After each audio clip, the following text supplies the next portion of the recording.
Oh, when you hear that music, you know this is serious on the Scoop Sports Network. That's Randy Karraker. I'm Dan McLaughlin, and great to be with you wherever you may be watching on your social media channels. And Randy, it's great to see you. Great to see you, quote unquote, back on the air. I know you've missed it, but awesome to have you here. Danny, it's great to be with you. Yeah, I've missed you. It's great to be together, and I look forward to this. So how are things been going for you? I know a lot of fans reach out to you on social media and whatnot. You've been in the market forever. How are things going for you? Everything's going good. I've been through it before, and uh, when you have a brand like you and I have built up over the years, I've been doing this for more than 4 decades, and so people know me, and I are opportunities out there. You just kind of have to sift through, and especially with the opportunity to take a little bit of time off. But I love having the time off. At least I have the opportunity to figure what's going to be best for me in the future. All right, let's jump into it. The Blues last night, they lose, but they did get Robert Thomas back. So that is the positive in the game last night. I thought Thomas was really good on the power play. It looked like a different power play with him out there. They're still missing Broberg, but a better game, I think, for the Blues despite the loss. Yeah, I don't think there's any doubt that their best offensive player and their best forward is Robert. So when you lose that guy for a month, it's going to affect you. And he was really solid last night in his first game back. The other part about having Thomas is the Blues don't have another effective faceoff guy. And for a team that prides itself on puck possession, getting possession of the puck is such a big thing. And that's one thing they haven't done well for the last month. I was actually pleased with the way they performed without Thomas, and getting Broberg back will absolutely benefit them. I think arguably, Danny, that's their best forward and their best defenseman. And if they can hang in, I don't expect them to be much better than the 8th seed in the West, but I think if they have those two from the middle of December on, and if they can stay healthy, I think they have a chance to battle that 8th spot at the end of the season. It's interesting. Jim Montgomery is let go by the Boston Bruins, and I was looking at his record right here. He was 120, 41, and 23. And when fans see that with his connection to the St. Louis Blues, they're thinking, well, maybe it's the time to go get him. I don't necessarily agree with that because I'm not sure they have the personnel to match what's happening right now with the Blues and a rebuild and retool, whatever you want to call it. I'm not sure that I'd bring him in at this point. If you were on the cusp of being a contender, then I'd say I'd probably do it. But right now, I'm just not, the appetite isn't there for me. I bet you're different than me, but what do you think? Yeah, if a guy like Montgomery is available for me, I'm going to go out and get them. And that's with all due respect to Drew Bannister, who did a really good job with a lot of Blues young players in the minor leagues. But I would argue that right now there isn't a single individual Blues player that's playing the best that they've ever played under Bannister. And Jim Montgomery has been able to do that with players in Dallas and in Boston. He was dealt a really bad hand in Boston when they traded Linus Ullmark and the people that they got. They got 4 players, 2 out of free agency because they traded Ullmark, and then 2 in the trade. And one of those, by the way, was Korpisalo, their backup goalie. But that team just played horribly. Pasternak got hurt last year in the World Championships. He hasn't been healthy all year long. Brad Marchand hasn't been healthy all year long. I don't think that Montgomery really got a fair shake in Boston this year. And I think he's a difference maker, Dan. I think he's a guy that can make individual players better. Remember Joe Micheletti telling me one time that in terms of advancing individual players' skill sets, that Jim Montgomery was the best guy that he had ever been around, best coach that he had ever seen. So when a guy like Joe Micheletti says that, and then you see the performance, the best regular season that any team had ever had in the NHL a couple of years ago, Montgomery coached it in Boston. He's, for me, a difference-making coach, and I would hire him in a blink if I had the chance. So if you're Doug Armstrong, do you at least call? Do you see his appetite to get right back into it? A lot of time coaches say, I'm going to wait for the perfect spot. He does have St. Louis ties. But if you're Doug, do you sit there and say, I'm not so sure I want to do this yet, and give Drew Bannister a full run of what he's doing? I go back in the 80s. The Detroit Tigers had first-year Moss, first-year manager, and the Reds fired Sparky Anderson, and the Tigers decided, you know what? It's unfair to this guy. but we've got a difference available to us in Sparky Anderson. So the Tigers hired Sparky Anderson, and he wound up winning a World Series for them. Not that Jim Montgomery has ever won a Stanley Cup, but I just look at him in that same vein. He's the kind of guy where if he becomes available to you, his age and with his degree, and hey, with his ties to St. Louis and to the Blues, and so many players admiring his body of work, I think that he's one of the few guys that you do that with. When you have a coach, and they don't know, I don't think, what they have in Drew Bannister. I kind of think, Dan, I don't know if you agree with this, that one of the reasons that they took so long to name Bannister the full-time guy last year was because they kind of expected Montgomery to get fired if he lost in the first round with Boston. I think if he would have been fired by the Bruins after last year, if they would have lost in the first round, I think Montgomery would be the Blues coach right now. Yeah, you'd have to look at it for sure. I've always, and it's so cliche, it's about the Jimmies and Joes. You got to have players. And at this point, where they're at with a retool, it's not close enough. Like you said, maybe 8th in the Western Conference. Could Jim Montgomery make that much of a difference? I'm not so sure, because it is about the players, and they don't have enough at this point. Now, that could change as they move along here and guys grow, and you get Thomas back, you get which he was back last night, you get Broberg back, which clearly will help this team.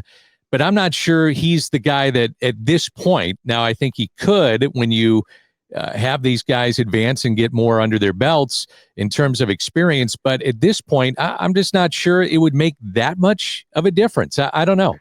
So short term, it might not, but I think long term, that's something that you have to look at. When you have Dvorsky on the horizon, when you have Snuggerud on the horizon, when you have a guy like Kyrou, by all accounts, and the experts say he's playing the best that he's ever played, but I think there's more there for Jordan Kyrou. And then you can look at the last time the Blues had a good power play. It was when Jim Montgomery was their power play coach. I think there's a lot of positives to him. And by the way, this is not an affront to Drew Bannister. I think Bannister has done a pretty decent job. But for me, this is more about Montgomery than it is about Drew Bannister. If a guy like that wasn't available, I would say, fine, go down the tracks with Bannister. And the league has changed now because managers, people like Doug Armstrong, say you have a developmental coach, and then when you're ready to win, then you hire a championship coach. I think Montgomery's one of those guys who have both. Montgomery, how close were the Stars to beating the Blues in 2019, right? In Game 7, the Cogliano opportunity that he had, the Jamie Benn opportunity that he had. And if they win that, then the Stars probably play in the Stanley Cup against Boston. And I just think that Montgomery is a guy that is a great developmental guy, coached in college, coached at Denver with a huge level of success. And obviously has coached veterans well in the NHL too. So I look at it, I don't want people to think I'm picking on or think that Drew Bannister should be gone. This is one of the very few circumstances where I would make a move if I were the Blues. All right. I know fans are always curious about baseball in this town. You have been an authority on baseball for so many years in terms of your opinions and what's happening with the St. Louis Cardinals. Just in a general sense, what do you think is going to happen this offseason? Me personally, you're not going to see a ton of movement. If you want to call it a retool or letting the young kids play, that's fine. But where are you at with what the Cardinals may do this offseason? I want to start with the fact that I like what they're doing. I wish they would have done it last offseason. And Dan, you remember, I got some blowback from the Cardinals when I said, hey, if you're going to have a record payroll, why do it for a team that's going to be 500? And the Cardinals didn't like that. Well, they were essentially a 500 team with a record payroll. I think that the group that they could have, without adding anybody from outside the organization, I think I could see them winning 83 games again. Now, a lot of it is going to depend upon who they keep around. I think developing a closer, if they trade Helsley, would be problematic, although we've developed closers in the past. What they get back would be problematic if they would trade a guy like Arenado. But like their lineup, I want to see this lineup ascend. If they have next year Pages and or Herrera behind the plate, if it's an infield of Gorman or Sajaci, Wynn, Donovan or Sajaci, and at first base, you probably have either Burleson or, you have Contreras. Yeah, you have Contreras at first. And then Burleson could be your DH. You have an outfield where you have Newt Bar an opportunity, Ciani, Scott. Walker has to get better. The key for this franchise is Walker and Nolan Gorman becoming what the Cardinals expected they would become. Then your starting rotation is basically the group that you had last year, minus Lance Lynn and Kyle Gibson. But it's going to be Gray, Fetty, Michaelis, Matz, probably Palante. Then you put together a bullpen. Your three lefties, I think, are pretty obvious. You're going to have Liberatore, Jojo Romero, and King. And then if it's not Helsley, I wouldn't be surprised if they trade. Is it Ryan Fernandez that's your closer? Do you start Tink Hence early? Do you give a guy like a young right-handed pitcher like Hence an opportunity? I don't know what they would do at the closer position if they trade Helsley, but I think that they would be capable of winning 83 games against a group of people. Yeah, to me, you hit it on the head.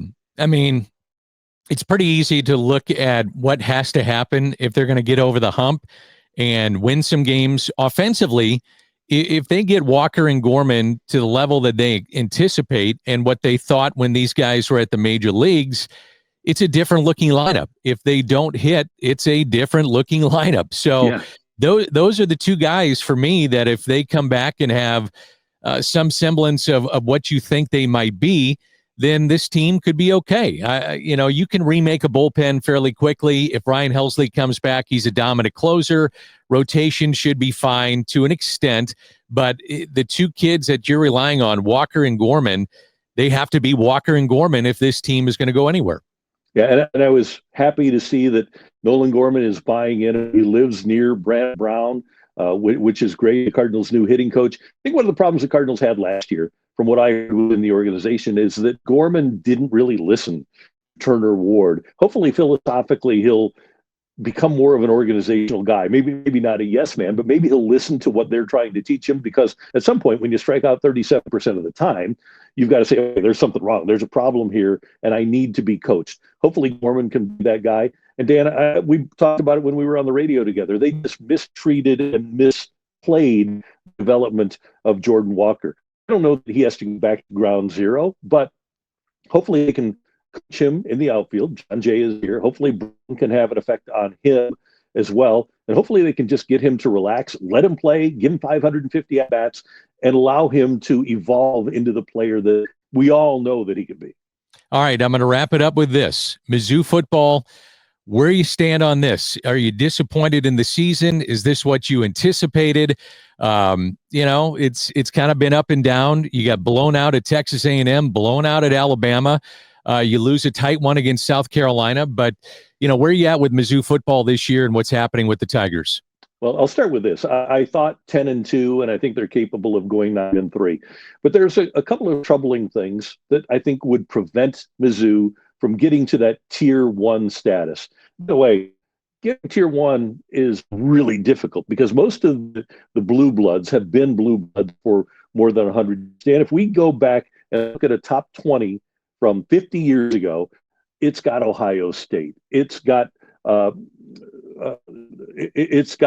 Blue Bloods in the ACC, the Alabamas, the Georgias of the world. But right now, if you look at the top 10, 8 of them were top 10 teams 50 years ago, or top 20 teams at least. The ones that are new are Indiana. Let's wait and see what Indiana is. And then Oregon, who had the Nike money come in. I think it's going to be really hard for Mizzou to reach that status. Now, to the season. There was a point in last weekend's game at South Carolina at halftime where in Mizzou's 3 SEC road games, they had been outscored 96-16. And Eli Drinkwitz has to find a way for this team to have a stronger spine, because you have to win road games if you're going to do anything. And you have to win road games against good teams. And that to me was really alarming. The comeback against South Carolina was nice, and they should have beaten, in my opinion, South Carolina. I think Mizzou is better, but they need to have a couple of things happen if they're going to move beyond where they are right now, which I think is right outside of Tier 1. I think you have to have a situation where if you lose a quarterback, you can plug your next guy in and you can win with him. They did win a game with Drew Pine, but I don't think that he's a guy that you can win with. The other thing is you have to have a program where if you lose a couple of corners, like they did last year. Chris Abrams drafted in the NFL. Ennis Rakestraw drafted in the NFL. Your program has to allow people to come in and replace them. And Mizzou has not effectively replaced the guys that were drafted in the NFL. That's a program, not just a team. And it's hard to build that, but that's where I am right now. I think it's a good program, but it's going to be very, very difficult to be great. One last thing. Mizzou is 20-5 in their last 25 games. I think all you and I, people that grew up with Mizzou the way they were, we would be thrilled with any time in Mizzou history with them being 20-5 over a 25-game stretch. Yeah, you'd certainly take that. Now, let me throw something in as we wrap this up. In college football, I'm curious what you think about this. If you are not going to the college football playoff and you know as a player you're a top 5, top 10, top 15 pick in the draft, why would you continue to play and risk injury? No, you don't. I don't think you do. I mean, you could see guys right now leave and just say, I've had enough and I'm moving on. I do think, though, in talking to NFL people over the years, they love guys. And the reason they go to practice is they want to find guys that love to play and love to participate. If you get to a meaningless bowl game where you've already got your NIL money and it's only money for schools and for the college football playoff people, and you're going to be, I would go as far as a first round pick. We're talking about Luther Burden. If I'm Luther Burden and I'm not in the playoff, there's no way I'm playing a game for Mizzou. And I don't think that Eli Drake would let him play in a bowl game for Mizzou. I think that's just the right thing to do. We saw it with Jalen Smith a few years ago with Notre Dame. He tore up his knee. He would have been a top 10 pick and wound up being a second rounder for the Cowboys. I think that's all we needed to see, all I needed to see at least, to make me realize that, hey, these guys are doing the right thing by sitting out of the bowls. Well, many years ago, I was your producer at KMOX Radio, and I never thought we'd be doing something like this. But this is fun. We're going to start doing this a bunch and make sure we get your voice heard out there, because I know fans love hearing you. You're kind of the voice of sports in St. Louis, and I know people want to hear from you. So we'll make sure and get together very often. You know, I love you. And every time that we've worked together a lot of places. I've bounced, man. And so I've always enjoyed having you with me and talking to you. And I appreciate this today. And yeah, we are headed to the future. Who would have thought when we were together at KMOX there would be such things as YouTube and video and podcasts? But that's where we're headed, and that's where we are. All right. That's Randy. I'm Dan, and this is the Scoop Sports Network.